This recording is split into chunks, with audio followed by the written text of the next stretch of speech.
So fáilte romh an seo go dtí an céad Meitheal Dara riamh. Is lá anna thábhachtach dúin agus ní rah is a gcuin an meach muid an teachtar an lá seo go dár sé ach tá sé bhain seo agus tá daoine ó gach ceantar báilteach an seo agus tá sé sin aráis. So we weren't 100% sure that this day would ever happen, but we're here and we welcome everybody from across the county. So we're going to be in us for takiapt agus us an sim atá goibh sa Gaeilge agus an Gaeilge sa Conde. So seo an chlár atá ó sar goriniu. So it's plan Ila Conde It's based on the whole county. So it's plan Cuig Blina So ige an Cuig Blina be plan nu a fáilsithe. Agus bawálin go mé mir an de gach counter bardasach. So sin an plan. Tá an template an, tá an muid an chun carú le ein grúpa bawálin rud éige na dhéanamh. Tá grúpi ag tosnú timpeall an Conde, cuamar timpeall an Conde, ag leabhart le grúpi difriúla. So sin an spruch, I gan Cuig Blina go mé mir ag gach. Well, an spruch go mé mir ag a laid ceann nó go eile. They actually aintach the mé rud éige faoin Cuig. Okay, so sin an rud a fátáid eistin sin. Agus a nóach solór roirí, seirbhí agus cuirla Conde Kildara an ceartach daoine a chuid seirbhí a áil trí bhean na Gaeilge. So má tá tú ag dul deagháil le cuirla Conde Kildara be cearcha méid tú inán na seirbhí a áil trí Gaeilge. Agus go minic bíon ach, tá obair le déanamh có.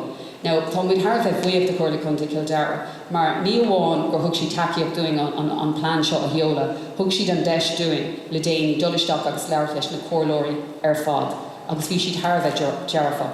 Agus tá cuid in na cóirlóirí an seo, ní méid chuna éon anama a luí mar fógaí mé daoine amach, so tá bronarm, ach tá sé antábhachtach doinge go bhfuil sin ag na cóirlóirí sa teanga, agus tá muid fearmhíoch as na cóirlóirí a hagan cuig na himachtaí seo.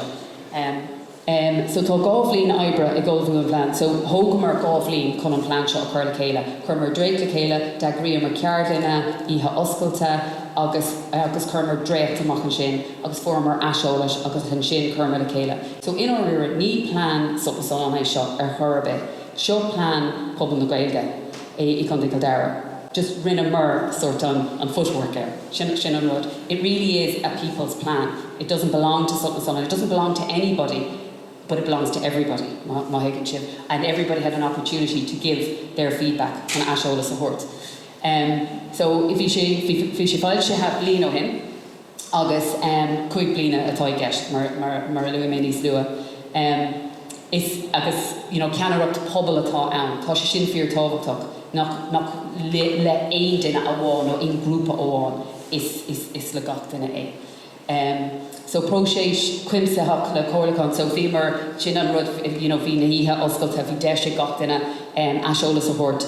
Agus mar luí mé freisin a cóirla Conde thug siad uirthe doing agus tá sé déir chun rud mar sin agus ní ach grúpa pobl muid, so níl an target sin ann, so bhí sé tharbh tábhachtach gur a cóirla Conde Kildara sásta an airgad a thuirtúing agus first na Gaeilge freisin.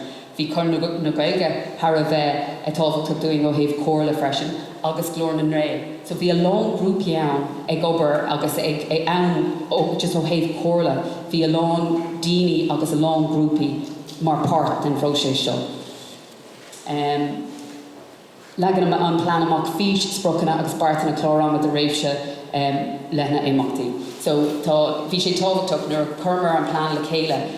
Ní nach rá rudí so tebi ann, oh yeah, we'll do, we'll try to improve our Irish. No, cad a bheith gist. What were the actual objectives? When would they happen and who was going to do them? So that we would actually then be able to look back and see, well, did we achieve them? So in a year's time, and we're here a year later, there'll be an opportunity, we'll let you know later on about how you can give us some feedback. Maar bij lagan digital ústáte. We're going to update a digital version of the plan each year. There'll be a new plan published in 5 years, but we will update the digital version gach blin sin an plan